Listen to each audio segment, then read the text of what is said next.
You're watching Channel 7 in Boise, Idaho's news channel. Thank you, Catherine.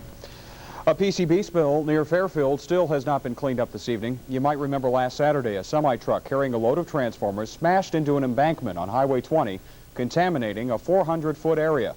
But as News Center 7's Jake Putnam reports, nearly a week later, the cleanup is far from being completed. The truck crashed 9 miles east of Fairfield early Saturday morning. Transformers were strewn and smashed along the highway, rain mixed with leaking chemicals, and PCBs forming ponds of deadly water. Well, we didn't hardly see how there couldn't help but be something there, because the fact is there was quite a little oil on the site, on the scene, and we was hoping that it would come back negative, but when it did come back positive, then we went and fenced off the area, and so that nobody would get into it. Except for the markers, you can hardly tell that PCBs were spilled here. The leaking transformers have been moved to a site just outside of Fairfield. Idaho power crews have been cleaning and loading the transformers here at the highway shops outside of Fairfield. They sold the transformers to Rocky Mountain Supply of Idaho Falls. They're acting as a third party, using their personnel and expertise to assist the state and the EPA. Sheriff Lee says it's scenes like these that worry him. He thinks there are better ways to ship hazardous waste. I think a lot of it would help if they'd hauled during the daylight hours. Now, this one was hauled during the nighttime at 3:30 in the morning when he had his accident, so that means that a lot of this stuff's going through after dark when there isn't much traffic, no control on the road.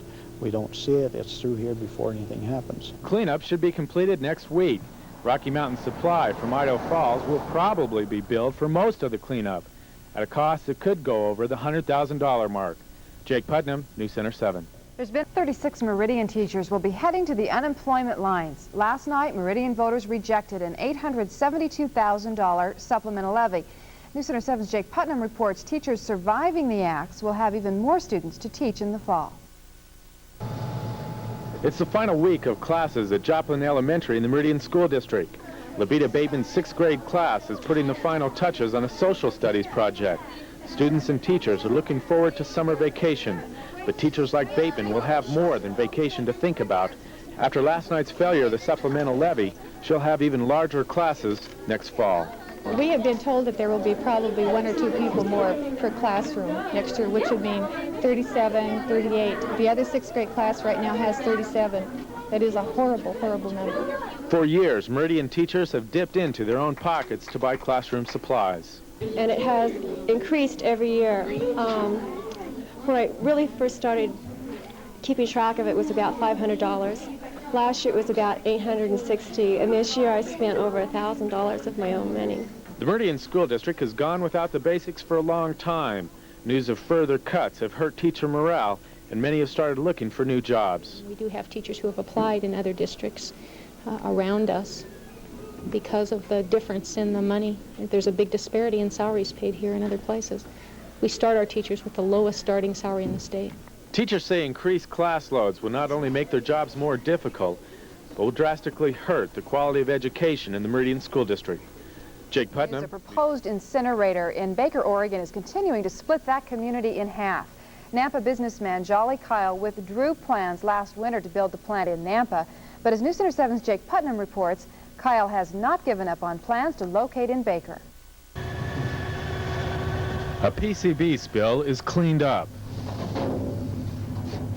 It's scenes like these that Baker residents fear. And we're also very concerned about possible spills from transportation. Our truck route goes right through Main Street, down through a residential area. And the potential for a spill like what just occurred in Idaho is very likely. Fears are aired once a week at the Baker Library by a group called Citizens for Safe Industry. If this particular spill had happened in Baker, in the city of Baker, and the same kind of response had occurred, the PCBs would have gotten into our sewers. Now, granted, maybe they were below 50 parts per million, but even at that level, if they spill PCBs from a transformer on a power pole, they have to cut the power pole up and ship it back east. The problem in Baker is not just an environmental one. Empty stores line the streets. The unemployment rate is almost 13%, and income levels are the lowest in Oregon. Baker, some think, is a city in need of new industry and new jobs. Baker is obviously in a decline, and this one little plant wouldn't bring us a major retailer or something else like that we really need, but it would be a step in the right direction, and at least it would be a start. With economic development in mind, the Baker City Council has already approved of Kyle's recycling plant, despite public concerns over PCBs. The Oregon Department of Environmental Quality will make the final decision on this case July 8th. Jake Putnam, News Center 7.